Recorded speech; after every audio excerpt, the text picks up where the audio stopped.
할렐루야. 우리 옆 사람들과 축복의 인사를 함께 나누겠습니다. 만나서 반갑습니다. 참 행복해 보이십니다.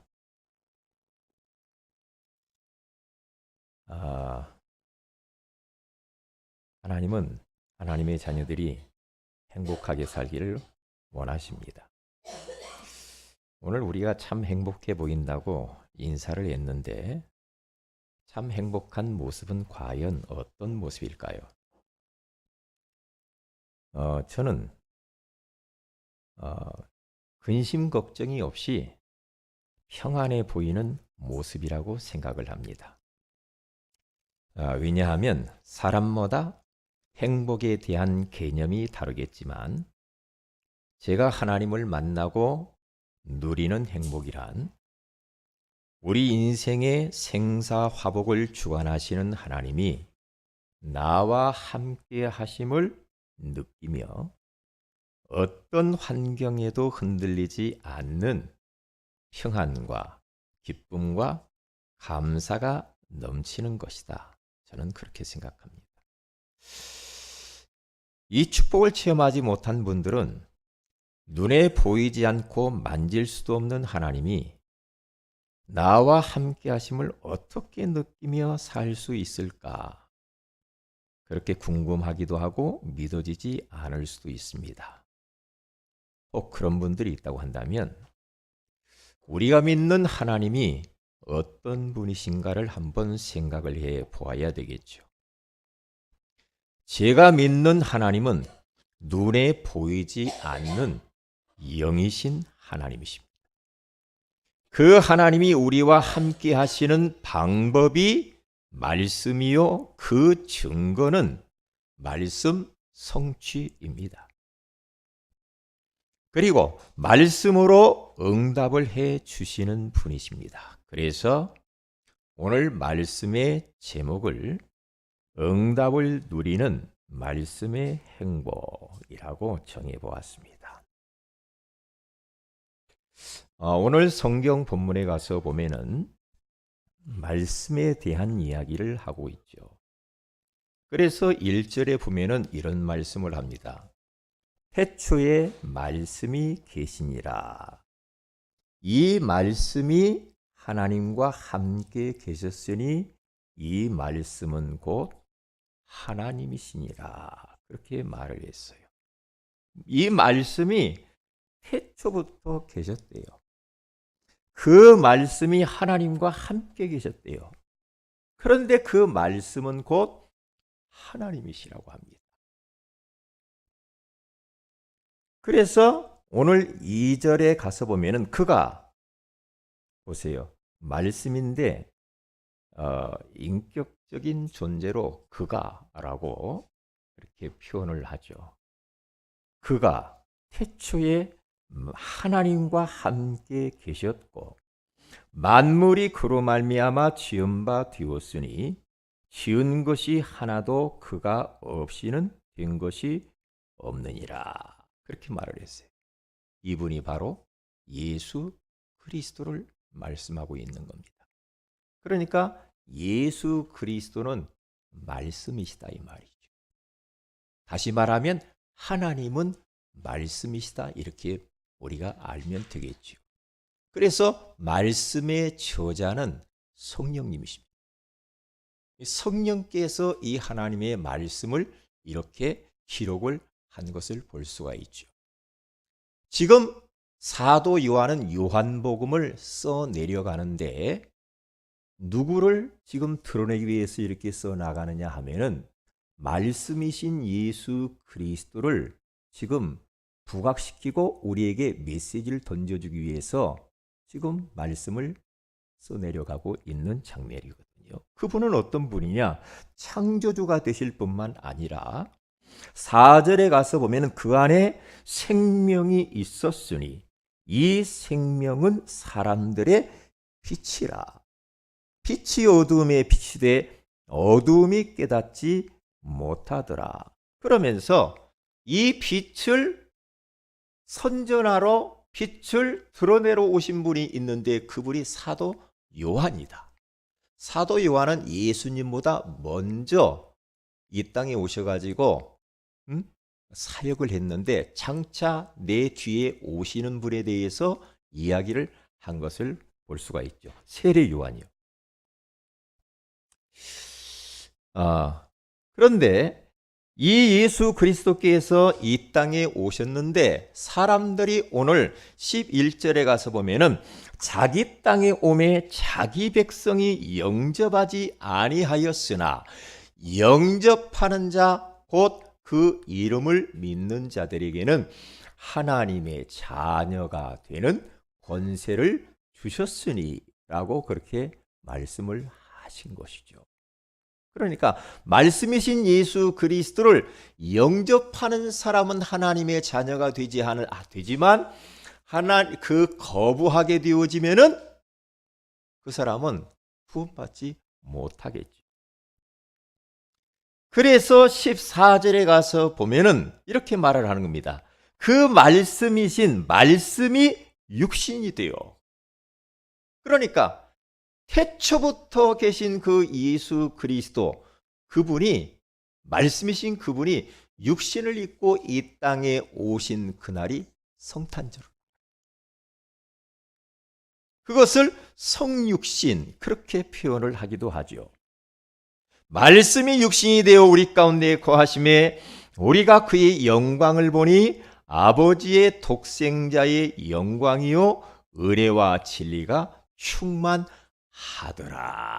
그렇게 말씀하셨습니다.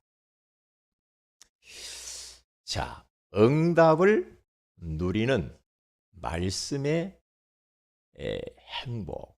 오늘 이렇게 제목을 우리가 받았습니다. 응답.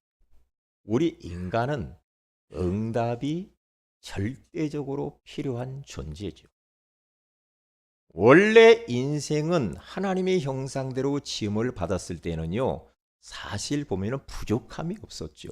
그런데 범죄하고 난 이후부터 인생은 문제 가운데 떨어져 버렸어요. 그래서 하나님께서 우리 인생들을 사랑하셔서 응답을 주셨습니다. 그 응답이 바로 예수 그리스도입니다. 예수 그리스도가 응답이요, 해답이요, 인생의 답입니다. 그래서 강단에서 계속해서 복음, 예수 그리스도를 선포해야 된다는 부분이 우리는 이해를 해야 됩니다. 그래야 성도들에게 답이 되고 우리 모두에게 답이 돼요. 그 예수 그리스도는 말씀이십니다. 그래서 매주마다 강단을 통하여서 하나님께서는 우리에게 말씀으로 찾아오시는 겁니다. 그러니까 말씀은 세상 사람들이 듣는 세상 어떤 강의를 듣는다거나 어떤 지식인의 말을 듣는다고 생각하면 안 되죠. 말씀이신 예수 그리스도, 우리는 그분의 말씀을 듣는 거고. 만약에요, 하나님께서 이 자리에 딱 서가지고 눈에 보이게 딱 서서 사랑하는 세은의 교회 성도들아 하면서 여기서 말씀 주시면 여러분 어떻게 생각해요? 어떨 것 같아요? 조금 다를 것 같죠? 네? 제가 이렇게 허물 많은 제가 서서 조금 그렇지, 하나님이 진짜 여기서 서서 이야기한다고 한다면 여러분은 어떻게 하겠습니까? 말씀의 이 능력은 그래서 엄청난 능력입니다. 말씀의 능력은 창조의 능력이요, 구원의 능력이요, 치유의 능력이요, 회복의 능력이요, 살리는 능력이요, 축복의 능력입니다. 이 말씀이 우리 인생의 답이라니까요. 응답입니다. 그래서 어떤 사람은 응답을 누리는, 말씀을 계속해서 이 축복을 누리는 사람이 있는가 하면은 응답을 전혀 못 누리고 사는 사람이 있죠. 보세요. 말씀의 시작은 응답의 시작입니다. 다시 말하면 말씀을 듣는 그 시간이 응답의 시간이에요.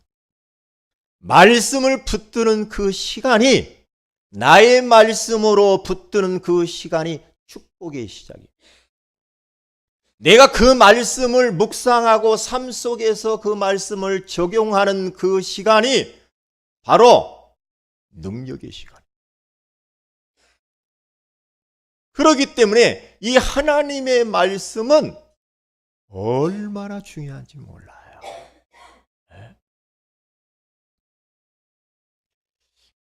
이번에 어떤 집사님이, 이 도시철도공사의 집사님이 자기 아내가 지금 이 큰 수술을 해야 되는데 자궁에 뭐가 혹이 크게 생겼어요. 목사님 기도 좀 해주세요. 저희 집에 좀 모셔야 되겠는데 어떻게 했으면 좋겠냐고 막 그러면서 안절부절하면서 이번에 갔더니 길거리에서 목사님이 기도해 달라고 막 그러더라고요. 그래서 기도를 해 드렸어요. 그러면서 제가 말씀을 주었습니다. 로마서 8장 28절 말씀. 우리가 알거니와 하나님을 사랑하는 자 곧 그 뜻대로 부르심을 입은 자들에게는 모든 것이 합력하여 선을 이루느니라. 이 말씀 딱 붙들으라고 하세요. 그랬어요. 말씀, 나를 지켜주는 말씀. 말씀이 나에게 힘이 되고 위로가 되고 나의 마지막 보루가 돼. 저는 죽음의 목전에 두고 있는 사람에게 제가 다른 말 할 것이 없더라고요. 왜냐? 아이고 얼마나 힘들어요. 좀 참아봐요. 기도할게요. 이런 말이 별로 필요가 없어. 말씀을 쥐어줘야 돼. 말씀. 예?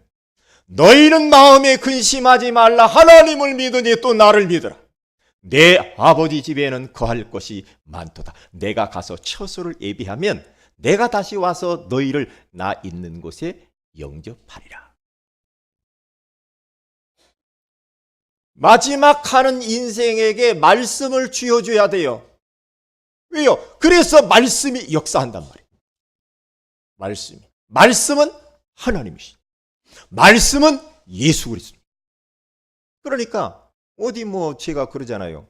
어디를 가든지 누가 병원에 입원한다든지, 예? 어디 결혼식을 한다든지, 돌잔치 한다든지, 뭔 일 있을 때마다 뭘 줍니까? 말씀을 주는 겁니다. 이 말씀 붙들고 행복한 가정생활을 하세요. 말씀 딱. 왜? 말씀만이 그 가정을 행복할 수 있으니까. 다른 방법은 없어요. 다른 방법. 그렇기 때문에 이 말씀은 지금도 살아서 역사하고 있기 때문에 강단에서 선포되어지는 이 하나님의 말씀을 진짜 생명의 말씀으로, 나의 말씀으로 딱 붙드는 순간에 재창조의 역사 그때 나타납니다. 말씀은 붙드는 자에게 반드시 역사가 나타납니다. 말씀을 붙드는 그 사람이 성령의 역사하게 되어 있어요. 그러면서 많은 우리가 표현할 수 없는 많은 일들이 벌어지게 되어 있어요. 그러니까 참 얼마나 중요해요. 그래서 2018년도 원단 메시지를 2강의를 했는데 예스겔서 47장과 예스겔서 37장의 말씀을 했습니다. 예스겔서 47장에서는 성소에서 흘러나오는 물이 들어가는 곳마다 어떻게 됩니까? 강을 타고 바다로 들어가니까 바다가 살고 물고기가 살고 어부가 살고 그리고 주변에 있는 많은 나무들과 약초와 그리고 식물들이 살아남으며 열매를 맺는다고 그러잖아요. 말씀이 닿는 곳마다, 말씀이 그 사람의 영혼과 마음에 부딪힐 때마다 그 사람은 사는 겁니다. 그런데 말씀이 매일매일 우리에게 이렇게 부딪혀 와야 되거든요.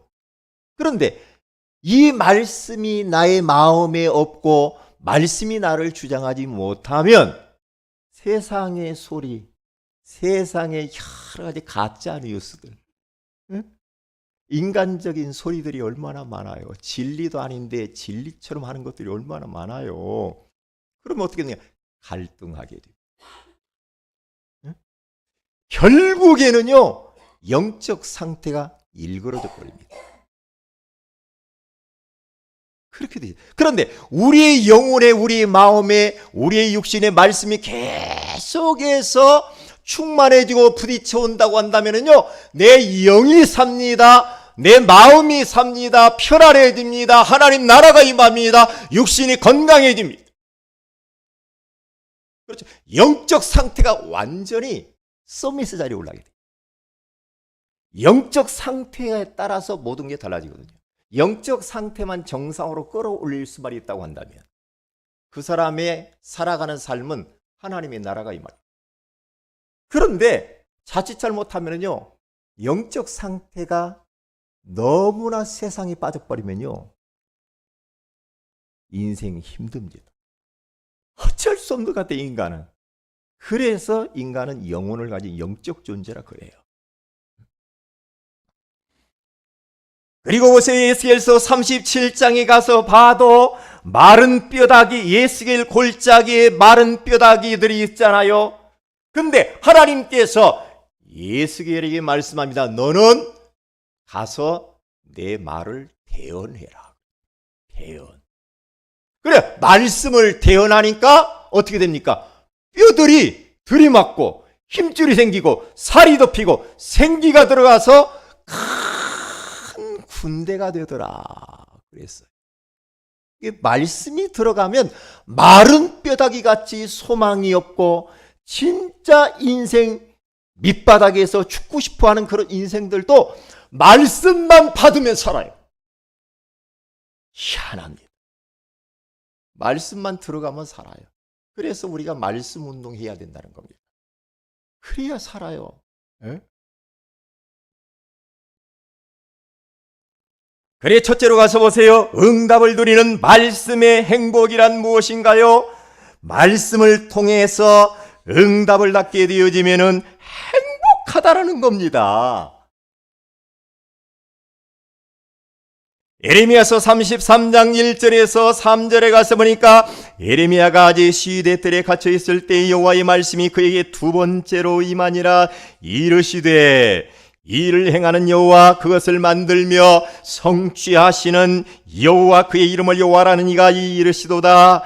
너는 내게 부르짖으라. 내가 네게 응답하겠고 내가 알지 못하는 크고 은밀한 일을 내게 보이리라.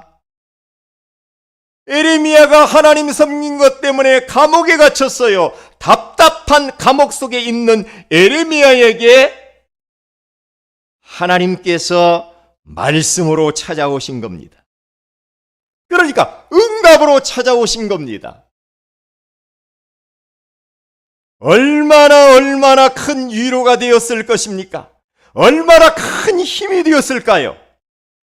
그래서 예레미야는 그 하나님이 약속하신 말씀을 붙들고 우리 하나님 앞에 나아가서 부르짖어 기도하게 되어짐으로 말미암아서 이스라엘 백성들이 다시 모든 무너진 것들이 회복되어지는 응답을 받게 되잖아요.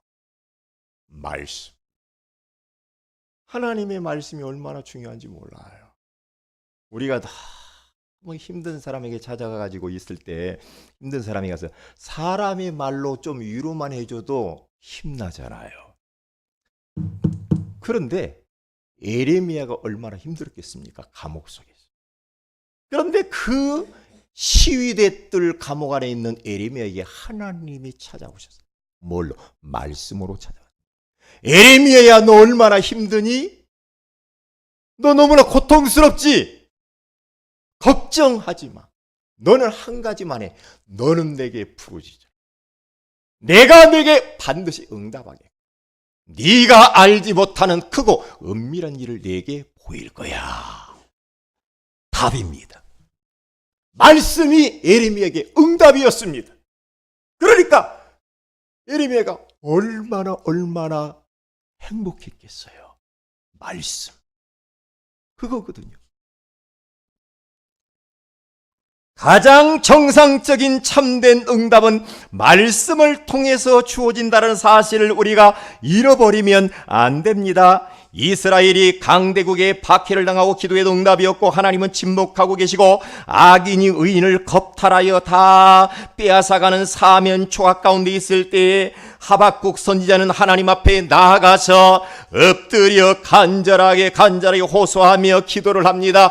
하나님, 왜 내 기도에 응답하지 않고 침묵하십니까? 악인은 득세하는데 왜 의인들이 안 되고 고통을 받아야 되는 겁니까? 이해를 할 수가 없습니다. 그러면서 불평하는 쪽으로 하나님 앞에 나아가서 기도를 하는 그때에 하나님께서는 말씀으로 응답을 주시기 시작했습니다. 하박국 2장 2절에 가서 보면은 여호와께서 내게 대답하여 이르시되 너는 이 묵시를 기록하여 판에 명백히 새기되 달려가면서도 읽을 수 있게 하라. 이 묵시를 판에 기록을 해라. 하나님을 오해하지 마. 내가 그렇게 악한 하나님이 아니야. 잃어버리지 않도록 묵시 하나님의 말씀을 판에 명백히 새겨라. 어떻게 새길까요? 거기 하박국 2장 4절에 가서 보니까 보라 그의 마음은 교만하여 그 속에서 정직하지 못하나 의인은 그의 믿음으로 말미암아 살리라.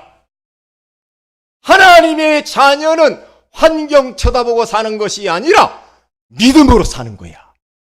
그렇게 말을 하는 거야. 이것을 명백하게 기록을 해라. 판에 새겨라. 그렇게 말을 하는 겁니다. 두고 봐. 하박국아, 두고 봐. 내가 악인을 어떻게 내가 없앨 것인지 두고 봐. 의인이 얼마나 큰 축복을 받게 되는지 두고 봐라. 걱정하지 마. 걱정하지 마. 이 하나님의 말씀을 딱 듣고 난 하박국이라고 하는 이 선지자가요, 하박국서 3장 7절에서 9절에 쭉 이야기하는데 거기 가서 보세요.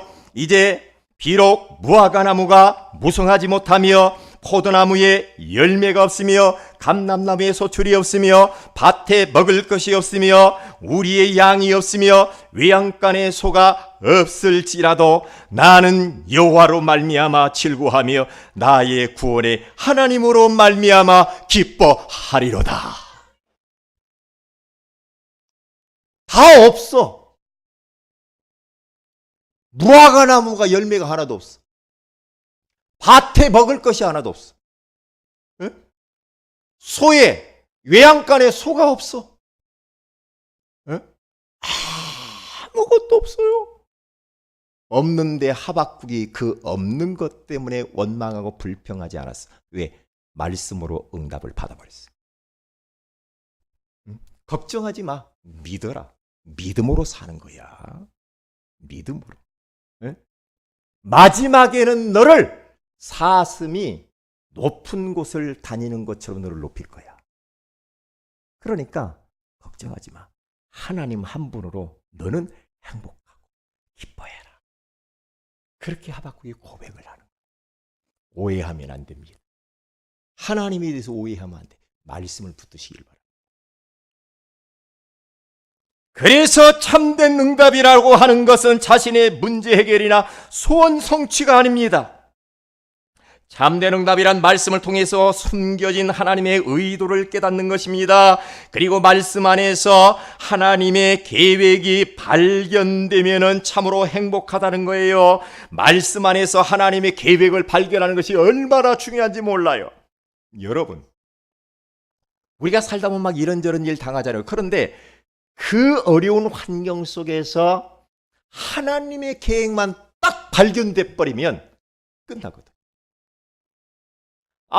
내가 지금 이러한 어려운 환경 가운데 있는데 이러한 환경을 통하여서 하나님이 이러한 부분들을 이루시려고 하는 계획이 있구나 라고 답을 딱 찾아버리면요, 얼마나 행복하죠. 그런데 하나님의 계획이 발견 안 되잖아요. 그러면 그때부터 사람은 방황합니다. 그렇잖아요. 우리가 잘 나갈 때도 있지만 그렇지 못할 때도 있잖아요. 그럴 때마다 하나님의 계획이 발견돼 버리면 흔들릴 이유가 없어요. 하나님의 계획이 있다니까요. 그래 질문이 하나님, 이런 환경을 나에게 허락하신 하나님의 선하신 계획이 도대체 뭡니까? 물어봐야 돼요. 물어봐야 돼요. 저는 처음에는 왜 이러지? 그런데 나중에 지나보니까 고개가 끄덕끄덕 이럴 때가 많아요. 하나님이 그래서 그래요. 그렇게 답 나온다는 거예요. 바울이라고 하는 사람도 사도행전 9장 15절에 가서 보니까 주께서 이르시되 가라, 이 사람은 내 이름을 이방인과 임금들과 이스라엘 자손들에게 전하기 위하여 택한 나의 그릇이라. 바울은 아나니아를 통해서 하나님의 계획을 발견한 후부터 더 이상 인생을 방황하거나 흔들리지 않고 오직 복음을 위하여서만 달려간 것을 볼 수가 있습니다. 내가 이제 인생을 사는 궁극적인 목적은 뭐냐? 이방인과 임금들과 이스라엘 백성들에게 예수가 그리스도이심을 증거하면서 제자를 남기고 후대를 남기고 가는 것이다. 이렇게 딱 답이 나버리 바울이. 그러니까 그는요, 인생의 이 하나님의 절대 계획이 딱 발견돼 버리면요, 인생 방황하지 않습니다. 방황하지 않아요. 응? 그래서 그가 어떤 고백을 하며 사도행전 20장 24절에 가서 보니까 내가 달려갈 길과 주 예수께 받은 사명, 곧 하나님의 은혜의 복음을 증언하는 일을 마치려 하면은 나의 생명조차 조금 더 귀한 것으로 여기지 아니하노라.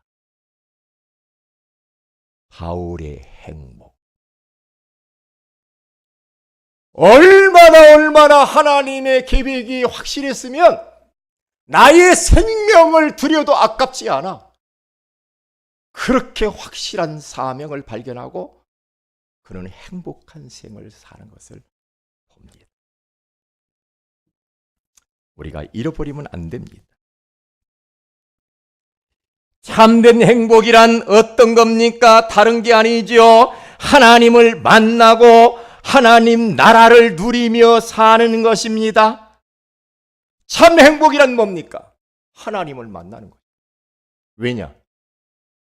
하나님 떠나서 모든 문제가 왔고, 물고기가 물 떠나니까 모든 것이 다 숲으로 돌아가 버려요. 하나님 떠나서 인생의 모든 문제가 왔잖아요.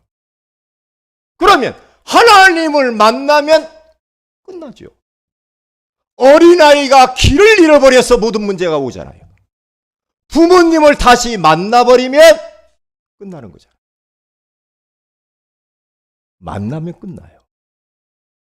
우리는 예수 그리스도를 통하여서 하나님을 만난 줄 믿습니다. 이제 하나님의 나라가 임했어요. 그렇죠? 그래서 예수님께서 요한복음 14장 6절에 가서 보니까 예수께서 이르시되 내가 곧 길이요 진리요 생명이니 나로 말미암지 않고는 아버지께로 올 자가 없느니라. 그렇게 말씀을 하시잖아요.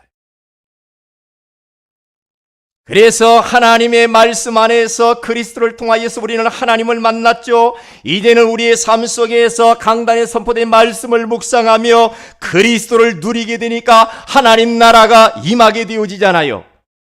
하나님 나라는 어떤 겁니까? 로마서 14장 17절에 가서 보니까 하나님의 나라는 먹는 것과 마시는 것이 아니요 오직 성령 안에 있는 의와 평강과 희락이라. 우리 가정에 하나님 나라가 임했어. 하나님 나라가 임한 게 뭡니까? 막 좋은 가구가 많아지고, 막 눈에 보이는 것들이 많아지고, 먹을 것이 많아지고, 그게 하나님의 나라입니까? 하나님의 나라는 먹는 것과 마시는 것이 아니래요. 아니래요. 우리는 그런 것도 있어야지. 근데 그것 때문에 하나님 나라가 이루어지는 것은 아니야. 하나님의 나라는 예수 그리스도를 통해서 주어지는 하나님의 나라. 죄인이 의인 되는 거예요. 그리고 평강과 희락. 그게 하나님의 나라래요. 에? 그러기 때문에 이 예수 그리스도 한 분으로 우리는 충분하기에 누구를 부러워하거나 두려울 이유가 없는 거죠. 그건 두 번째. 응답을 누리는 말씀의 행복을 체험하려면 그러면 어떻게 하면 될까요? 예배 시간에 선포되는 말씀을 하나님의 말씀으로 받으면 됩니다. 그래서 데살로니가 교회 성도들은 데살로니가전서 2장 13절에 가서 보니까 이러므로 우리가 하나님께 끊임없이 감사함은 너희가 우리에게 들은 바 하나님의 말씀을 받을 때에 사람의 말로 받지 아니하고 하나님의 말씀으로 받음이니 진실로 그러하도다. 이 말씀이 또한 너희 믿는 자 가운데서 역사하느니라. 말씀을 들을 때에 사람의 말로 듣지 않았대요. 하나님의 말씀으로 들으니까 그 말씀이 역사했다. 그렇게 말을 하잖아요. 말씀의 역사. 매일매일 경험하면서 살아야 되잖아요. 오늘 이 시간에 여러분들이 예배를 드리면서 지금 말씀 들으시면서 응답을 차근차근 챙기시기를 주의 이름으로 축복을 드립니다. 말씀 속에 응답이 와 있다. 그래서 설교 말씀을 목사님이 한다고 생각하면 안 되죠. 하나님께서는 목사님을 통해서 말씀을 우리에게 주시는 겁니다. 그래서 하나님은 예배 시간에 말씀을 통하여서 응답을 주시는 분이라는 것을 잃어버리면 안 되는 겁니다. 그래서 마가복음 13장 11절에 가서 보니까 예수 믿는 사람이 막 핍박을 당할 그때, 제자들이 막 예수 믿는 것 때문에 핍박을 당할 그때, 사람들이 너희를 끌어다가 넘겨줄 때에 무슨 말을 할까 염려하지 말라. 잡혀갔냐? 무슨 말 할까 걱정하지 말라. 무엇이든지 그때에 너희에게 주시는 그 말을 하라. 말하는 이는 너희가 아니요 성령이시니라. 지금 이 시기에 성령께서 우리에게 말씀을 주시는 줄로 믿습니다. 그리고 고린도후서 1장 20절에 가서 보니까 하나님의 약속은 얼마든지 그리스도 안에서 예가 되니 그런즉 그로 말미암아 우리가 아멘하여 하나님께 영광을 돌리게 되느니라. 그렇게 말씀을 하는 겁니다. 그리고 설교 말씀을 그 두 번째입니다. 설교 말씀 안에서 지금 나에게 하나님이 요구하시는 원하시는 것을 찾아내야 돼.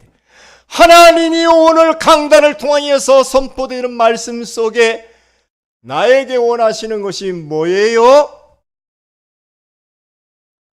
하나님이 주시는 나의 말씀이 있어요. 그걸 찾아내야 됩니다. 찾아내야 돼요. 말씀 안에서 하나님이 나를 지으신 이 나의 정체성을 우리는 찾아야 되고 나에게 주신 것과 나의 현장들을 우리는 또 찾아내야 되는 겁니다.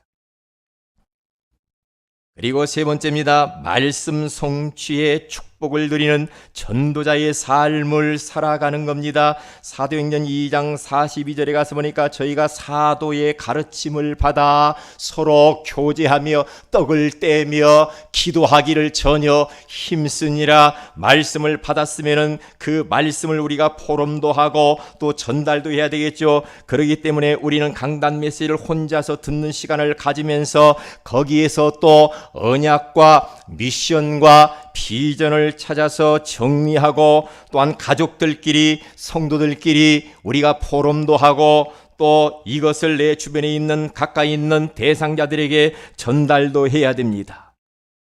이렇게 응답을 누리는 말씀의 행복 속으로 들어가게 되어지면 어떤 일들이 벌어집니까? 다른 게 아니죠. 세 가지입니다. 같이 한번 읽어봅니다. 시작. 정말 부러운 사람이 없을 만큼 자존감이 높아집니다. 사람들과 갈등하거나 환경 때문에 낙심하지 않습니다. 혼자 있어도 외롭지 않고 사람들을 만나도 즐겁습니다. 그랬어요. 자, 지난번에요, 우리 목사님 한 분이 운동하다가 쓰러져 가지고 3일 만에 깨어났어요. 깨어났는데 지난 주간 만났거든. 만나서 물어봤어요. 목사님 3일 동안 어디 갔다 오셨어요? 물어봤어요. 3일 동안 어디 갔다. 그랬더니 민망하신가 봐. 아, 천국 가려고 탈락당했어. 탈락했대. 천국 탈락했대. 입구까지 갔다가 탈락했대. 그러면서 굉장히 이분이 변한 게 뭐냐. 딱 만나서 느낀 게 겸손해졌어요. 겸손해지시면서 하시는 말이 전도밖에 없어. 그래서 중환자실 깨어나가지고 나 3명 영접시켰어. 그러더라고요. 네? 자기 깨달은 건 전도밖에 없어. 아, 참. 저도 아무리 생각해봐도 그것밖에 없더라. 그런데 지난 주간 캠프를 하고 딱 이 북부시찰 캠프를 하고 딱 이제 이렇게 왔거든요. 그런데 그 캠프에서 앞에서 뭐 사회도 보고 하시는 목사님이 이쪽 여기 시장 앞에 사시거든요. 갑자기 쓰러졌대요. 아니 왜 쓰러졌지? 응? 나보고 캠프 끝나고 우리 집에 놀러 오라고 그랬는데 쓰러졌대. 그래서 봤더니 이게 응급실로 실려가지고 막 응급 처치해가지고 아주대병원 중환자실 그쪽으로 입원했다. 그래서 지금 거기 계시는 것 같아요. 그래서 제가 톡을 보냈습니다. 목사님 빨리 일어나 캠프 합시다. 제가 그랬어요.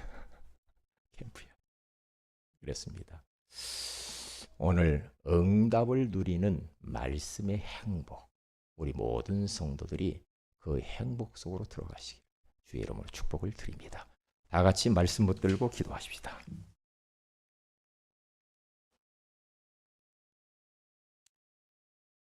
응답을 누리는 말씀의 행복이란 무엇인가? 말씀을 통해서 응답을 받게 되면 행복하다라는 거죠. 말씀 안에서 하나님의 계획이 발견되면 정말 행복하다는 것이죠. 참된 행복이란 하나님 만나고 하나님 나라를 누리는 것이라고 그렇게 말씀하셨습니다. 그러면 이 행복, 말씀의 행복을 체험하고 누리려면 어떻게 해야 됩니까? 예배 시간에 선포되는 말씀을 하나님의 말씀으로 받아요. 설교 말씀 안에서 지금 나에게 하나님이 원하시는 것이 무엇인가 찾아야 돼. 말씀 성취의 축복을 누리는 전도자의 삶을 살라고. 하나님, 이 응답을 누리는 말씀의 행복 속으로 우리가 들어가게 하옵소서. 다 같이 한번 기도하십시다.